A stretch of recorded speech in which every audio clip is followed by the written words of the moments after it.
So this is how to set and wind a railroad grade pocket watch. This is an American-made Hamilton pocket watch from the early 1900s. And you can see right on the dial it says adjusted for railroad service 21 joules. Just a beautiful piece here. And back in the day, this was actually a safety mechanism on the railroads. Instead of pulling the crown out to set the time, like a lot of modern watches and a lot of standard or pendant set watches back then, you had to unscrew the whole front bezel of the case. So you can see what I'm doing right here. You can see the whole bezel is coming off, including the front glass. When you take this bezel off, then at 1 o'clock here, you'll see the lever. It's sticking out just a little bit there. Typically you can get a nail or a thumb or something in there and pull that lever out.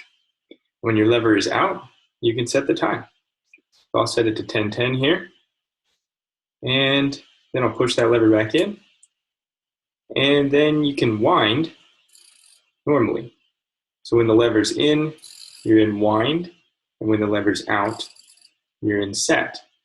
And to wind, typically you're going to want to wind, I would say it's at least 15 full revolutions.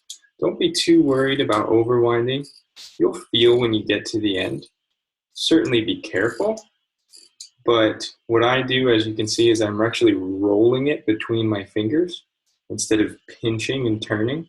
You actually get less force on it that way. And when you get to the end, your thumb and your forefinger will simply slip off of the crown. And you won't overwind it because you just physically can't put enough pressure on it. So now I'm fully wound. You can see it's still able to turn it just a little bit, but I'm not putting too much pressure on it. And then just for good measure, we'll take the back off. This is a Hamilton pocket watch. Just a gorgeous piece of American history. You can see her taken away there. 21 joule.